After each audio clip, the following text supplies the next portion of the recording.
Okay, there we go. So we are officially recording. Let me get that out of the way. And let me share the screen.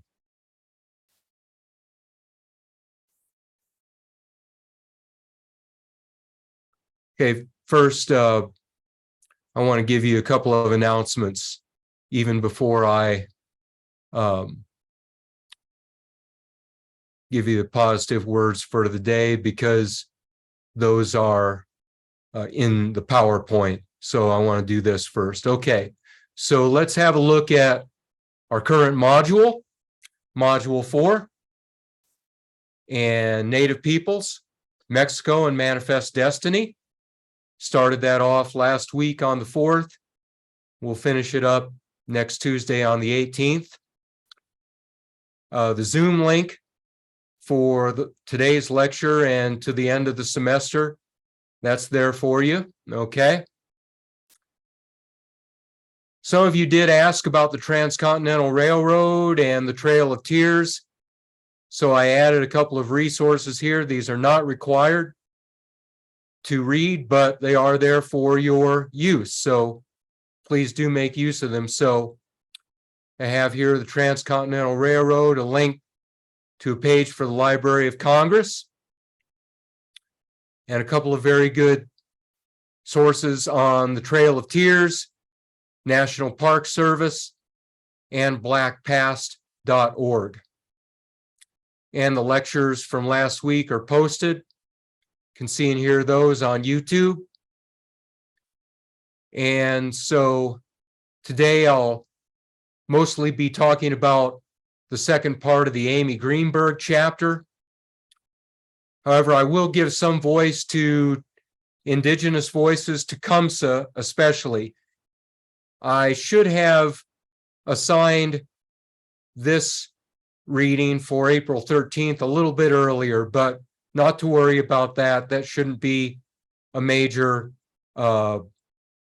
scheduling problem, okay? These are brief readings. Tecumseh, Black Hawk, and John Ross. Some powerful Indigenous voices to go with this. So please read those for April 13th. But mostly this week, be talking about Manifest Destiny, in Mexico. So also for April 13th, please read the article on the United States-Mexican War. Okay. So now let me pause the share for a minute here. And I need to, let's see, let me stop sharing. And okay, let's see here. Okay, now I need to open up the PowerPoint for you, which I shall do. There we go. Okay. And okay. Hope everyone can see this. Let me move myself out of the way a little bit there, or my representation on camera. Today's powerful words from Anne Frank, who wrote a diary of her experiences being hidden from the Nazis. But tragically, she, like the rest of her family, Anne Frank, died in the Holocaust, born 1929, murdered 1945. No one has ever become poor by giving. So yes, generosity is good for people.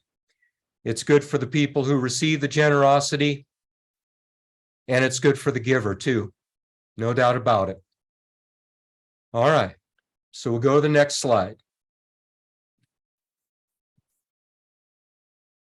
Okay, I want to tell you that There's a content advisory and a trigger warning.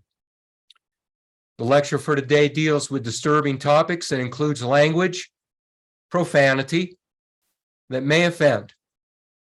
All right, so I'm pretty sure all of you have heard these words, maybe read them, maybe even used them a little bit. But I wanted to mention this because I may read these words from the slide, and sometimes people perceive it a little bit differently when it comes through a lecture rather than from just casual, everyday campus or off-campus use. Okay? Go next slide.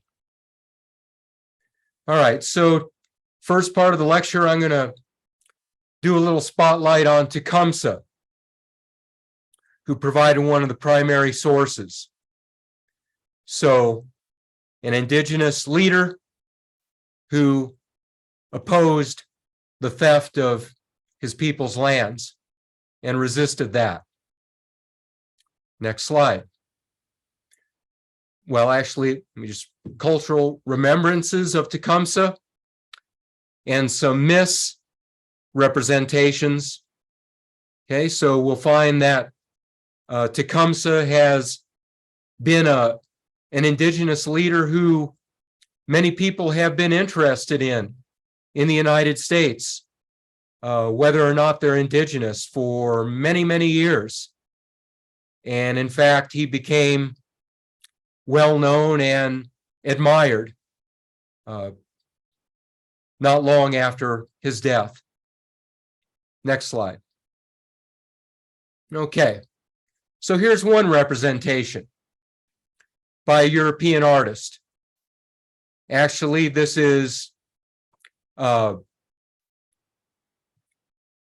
secondhand, okay, because this drawing by Benson Lossing was based on a sketch that was made in 1808 by a French trader, Pierre Ledru.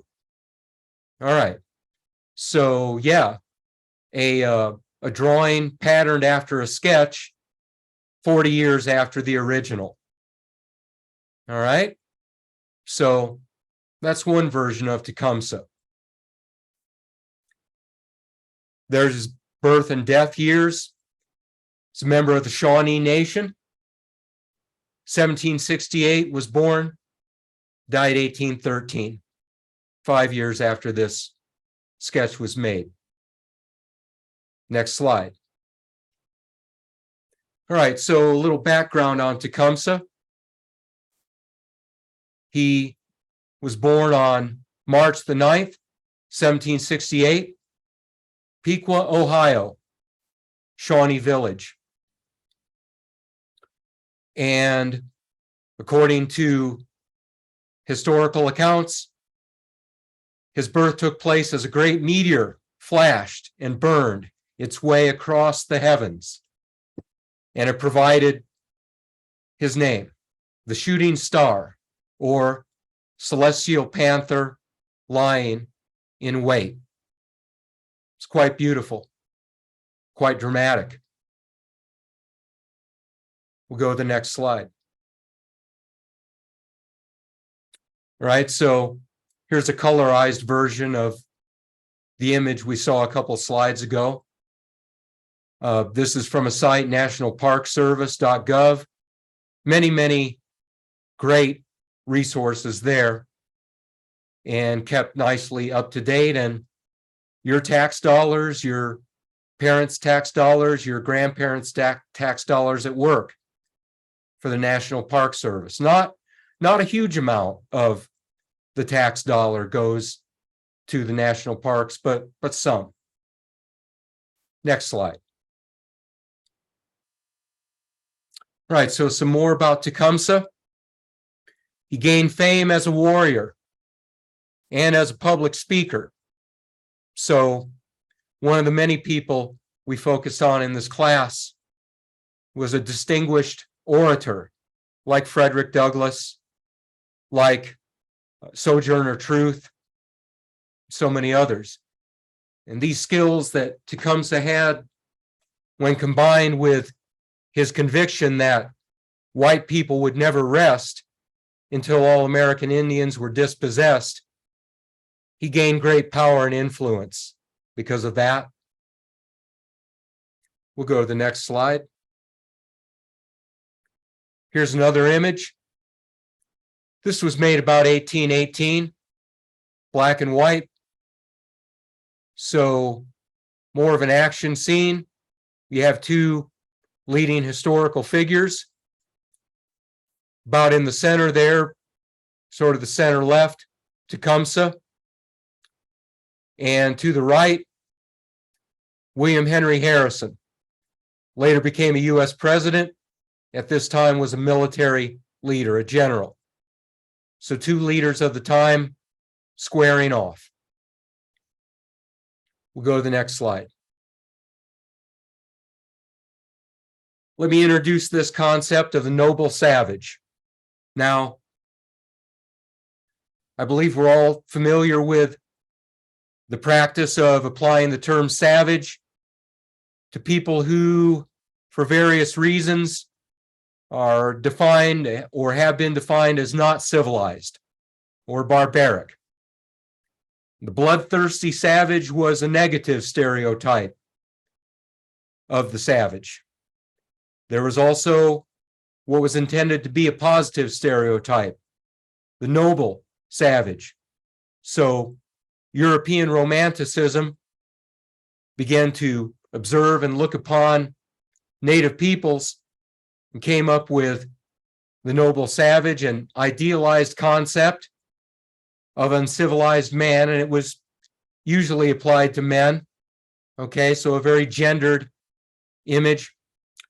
Uncivilized man who somehow symbolizes the innate goodness of someone who is not exposed to civilization's corrupting influences. So if you're familiar with the Swiss philosopher Jean-Jacques Rousseau, talked about, the innate goodness of man and that people are made bad by civilization. There's some relationship there, okay? But you won't be tested on Jean-Jacques Rousseau. But yes, what we're going to see, what we've seen so far a little bit and what we'll continue to see is Tecumseh as filtered through the noble savage concept. So he was victimized. He was deprived, he and his people were deprived of their land, but Tecumseh was, again, sort of appropriated for various purposes by whites because of the noble savage identity. Okay? Go to the next slide. Well, here is a place named after Tecumseh, and it's a local place out there in Kansas, near Topeka. A small community. I haven't been there, but this is an old aerial image of that. Tecumseh, Kansas. Go to the next slide. All right, so we see some influence here, right? Naming communities after Tecumseh in Shawnee County on the outskirts of the state capital of Topeka. In the mid-1850s, some people who founded Tecumseh were settlers from Missouri, and these settlers tended to favor slavery, even though they, for some reason, migrated to the free state of Kansas. Okay? We'll go to the next slide. Okay? Another artwork, this time sculpture. The Dying Tecumseh, 1856. So many years after his death. This was by a European artist. It's in the Smithsonian American Art Museum. So I think you see the influence of perhaps Greek and Roman models of art, classical modes being combined with Romanticism in the 19th century. I'm no art historian, but one of many representations of Tecumseh and his tragic death. Okay, so I have no idea how close this was to the actual death of Tecumseh, but I'm going to assume that it's quite idealized. Okay, go to the next slide. A little bit more on Tecumseh, Kansas. 1860 to 1865, so incorporating some years of the Civil War here. The location and the influence of its founders made Tecumseh crucial to the U.S. Civil War. I don't have a lot of background on that to share, but I just found that interesting. It's something you might want to look into on your own and maybe visit that area. Maybe you have visited it. Lecompton is another area locally that has some important Civil War history. Of course, right here in Lawrence, many markers of the massacres that were carried out by Quantrill's terrorists, right? All right. Here's another image. This time, type of mural, okay, at the U.S. Capitol. Another representation of Tecumseh's death. So, obviously, European and other artists this was a go-to topic for them. Tecumseh's death represented quite a bit to them, and probably more than just Tecumseh.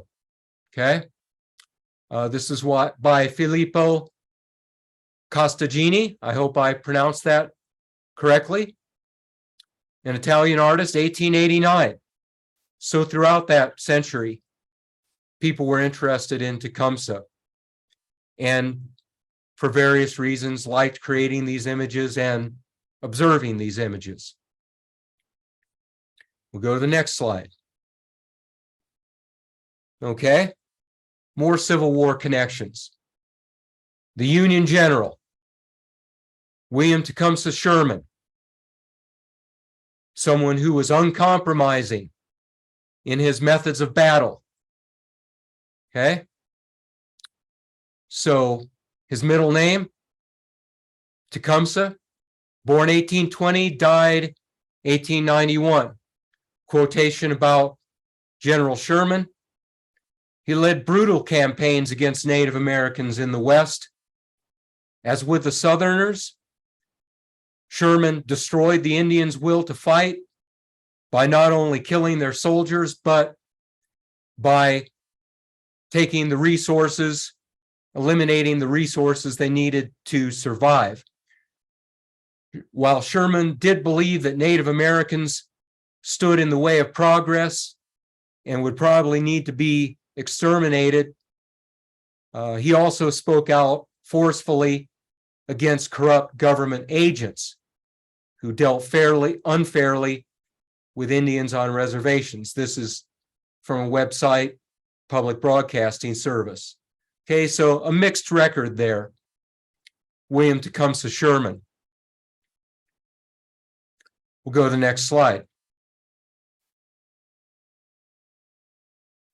Well, so we all know about memes, social media, and some people have made some references to recent events, the Confederate memorial controversies, and they've brought in General Sherman to help make their points. So here you have one where it's referring to, Sherman's march through Georgia and the burning of Atlanta. The quotes are, Someone tore down statues of Confederates. Wait till you hear what I did to the originals. And here's a couple others with some naughty language. Okay, up at the top, you see a man. This is a sort of a two-part meme. So see a man with his back to the camera, t-shirt with a Confederate flag. I'll go ahead and read it. It says, "Try burning this one, asshole." And some more naughty language. I'll go ahead and read it. Sherman perhaps would say, "Is that a fucking challenge?" So there you have it. An A bomb and an F bomb. We'll go to the next slide. In Chillicothe, Ohio, there's an outdoor theater. They're well known for doing a drama called Tecumseh with an exclamation point. Okay? So there you see a couple of actors. Yeah. Both very good looking people, sure. Man representing Tecumseh on the left there, and a woman, I don't know if she's intended to be Native American or not, but you see an image from that production. Okay, so I haven't attended this, don't really know anything about it, but it looks like it's popular. Okay.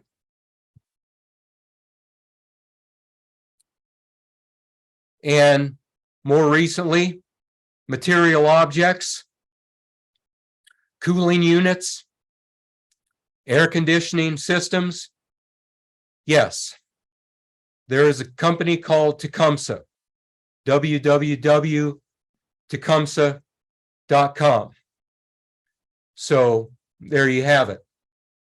We've seen a wide range of representations and references and misrepresentations of Tecumseh, and you see the logo up there, the stylized, meant to be a profile of Tecumseh. So there's quite a bit of controversy over using indigenous people's images and names for this kind of thing. But so far as I know, this firm is still in business or still going by this name. All right, go to the next slide. Okay, so let me put that topic aside for now. Let's take a deep breath.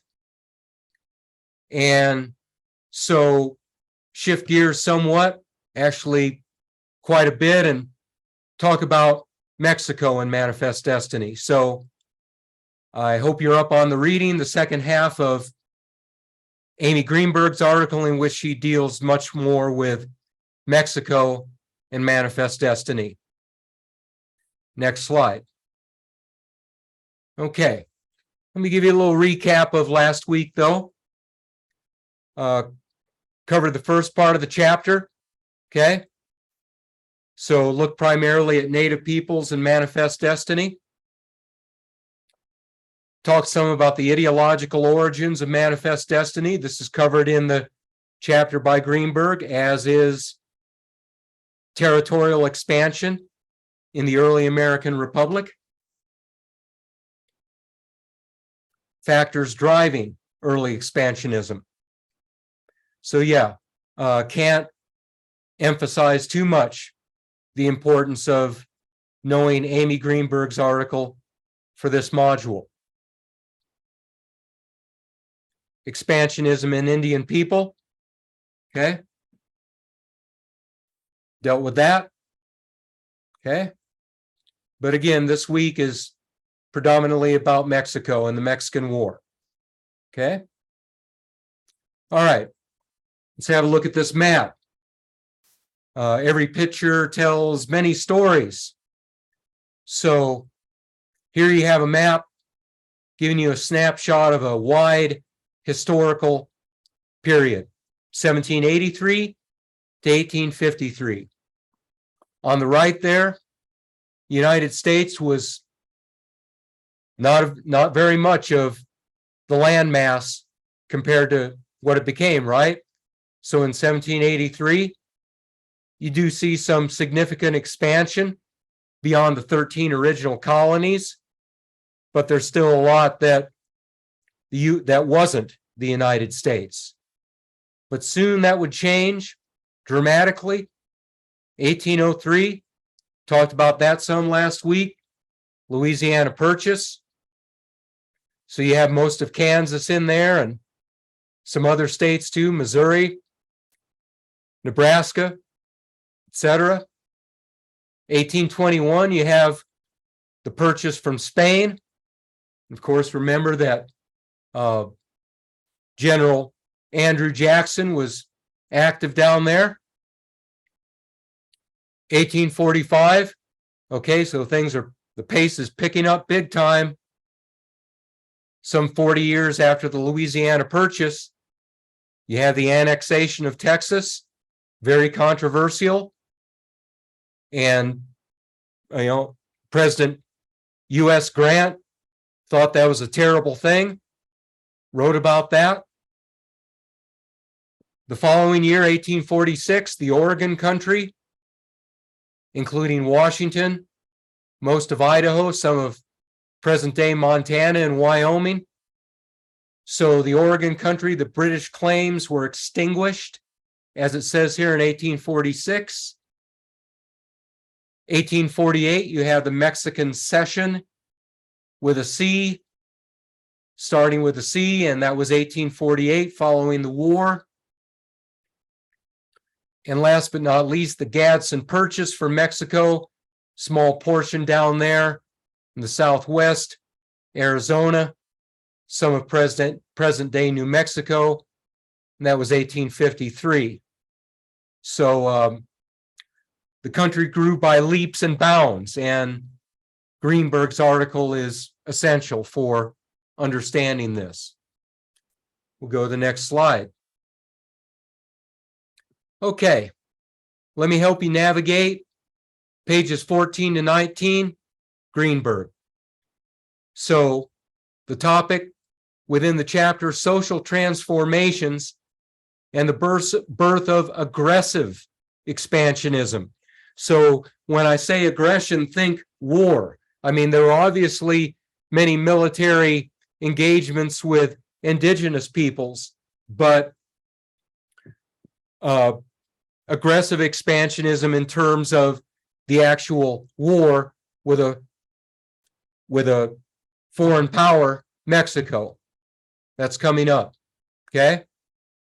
So she talks about economics and class, the influence of the market economy and industrialization, the 1830s. So capitalism picking up basically unstoppable momentum during this period. This helped drive a lot of changes and stoked the fires of manifest destiny. This brought with it increased and diversified European immigration. So some groups like the Irish, German Catholics began coming to the United States in much larger numbers. This changed the demographics of the country, had an influence on manifest destiny, as Greenberg explains. Also, gender. Men were becoming less mobile as workers in the East. So they wanted more mobility, wanted more space, many of them, and they looked west to find it. Women were demanding more rights. And sometimes this, or a lot of times, this made the men more uncomfortable. So they wanted to escape that. So this is covered, pages 14 to 19 in Greenberg. So using your own resources and those of your discussion teachers, please go in depth with this. Greenberg talks about it much more effectively than I can. All right, next slide. Some more influences on aggressive expansionism. Religion. Okay, so a little while back in lecture, back when I was physically present, I mentioned something about the First Great Awakening in the United States and how that had an influence on slavery and compelled more enslaved people to be baptized and so on. Well, you had the Second Great Awakening of the 1820s. Okay, so this played a role in driving Manifest Destiny forward. Important to remember. Also, culture. So, a particular type of romanticism, which feeds into a particular type of individuality. This was adapted from Europe to the setting of the American frontier. So Greenberg has some fascinating details on that you should look into. So when I talk about romanticism, I don't mean, romantic love that we would associate with Valentine's Day. That's very nice. That's more than nice, but the philosophy and the aesthetics of romanticism, so important during this time. We'll go to the next slide. Okay, so let me kind of abruptly shift us into the Mexican War with this handbill here, calling for volunteers for the Mexican War. This was published December 5, 1846. All right, so a lot of nationalism going on here in the United States. I do want to emphasize that there was far from 100% support for the U.S. war with Mexico. Okay, I'll read a little bit of this here. It says, it is not expected that all men will volunteer. All men were not made soldiers, but all owe a duty to their country. They owe her support, encouragement, and assistance.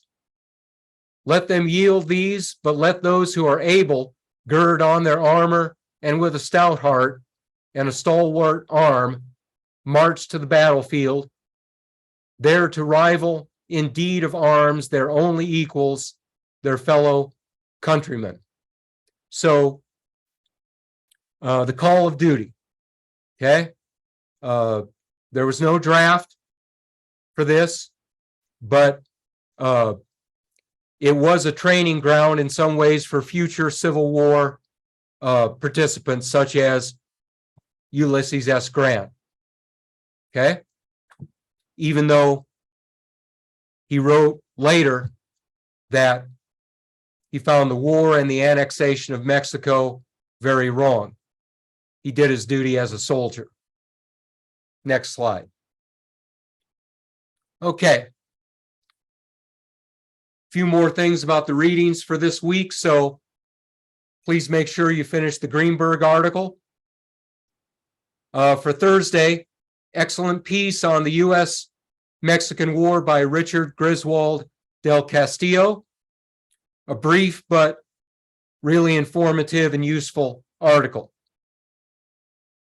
And then we'll spend some time with some primary sources from some Anglo-American commentators.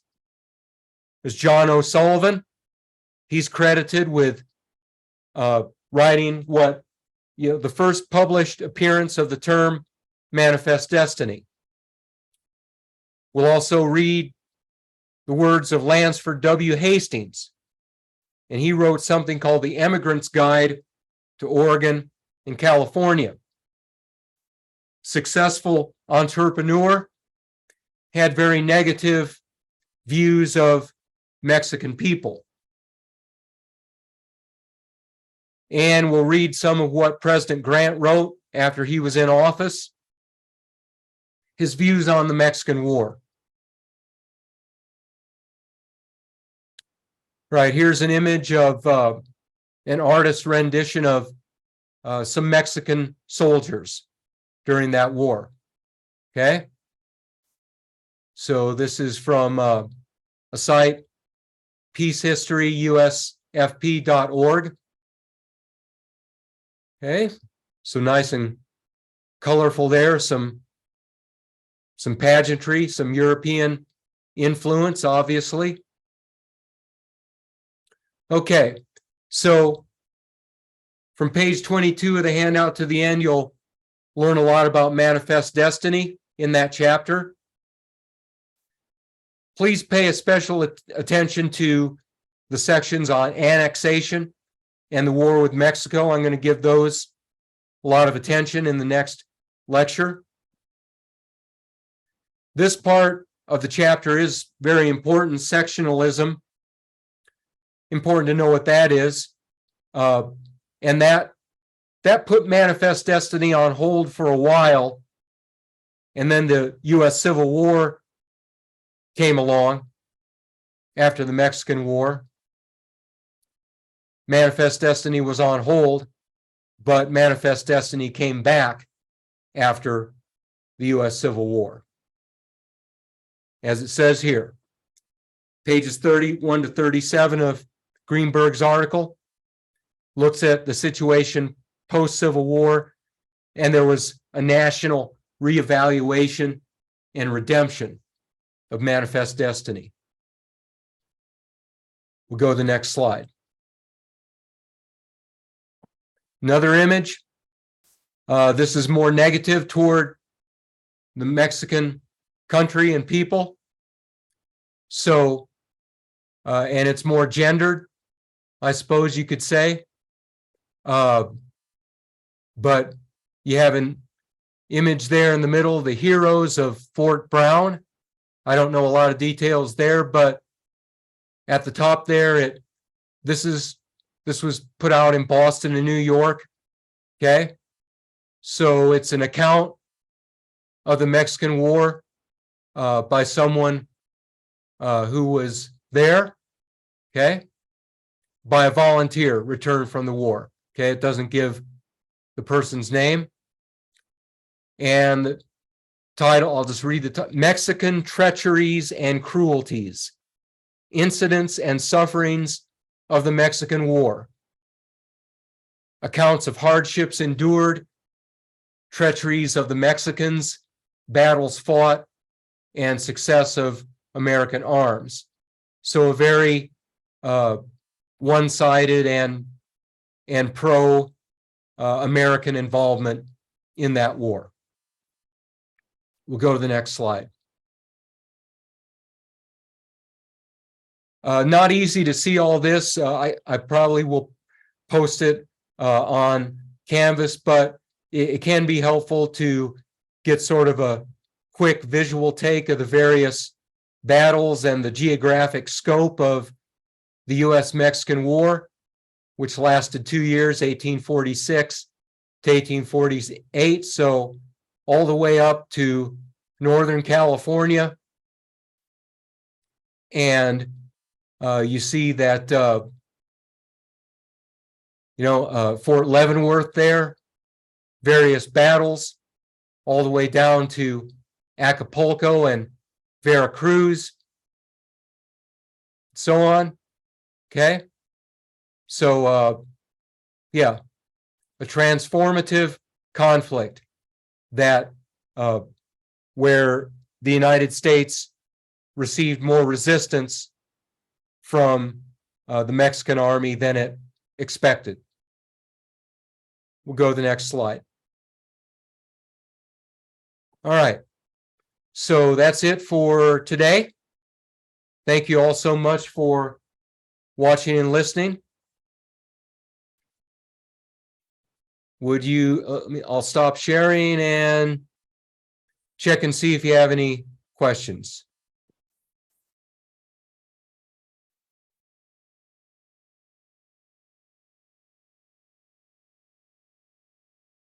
All right, I see what. Okay, this is an excellent question.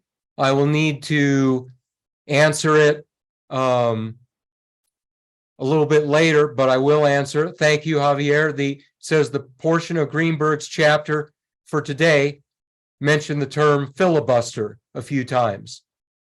What is the difference between that term and annexation and sectionalism? Very good. Very attentive reading. I like that. Thank you, and I will answer that I will have an answer for you on that, and that's what we'll start off with in the next lecture. Okay? Oh, sorry, I didn't mean to. Okay. Other questions? Comments? All right. Okay, well, thank you so much, everybody. Enjoy your Tuesday. This lecture will be put up on Canvas as soon as possible, and have a lovely day. Bye-bye.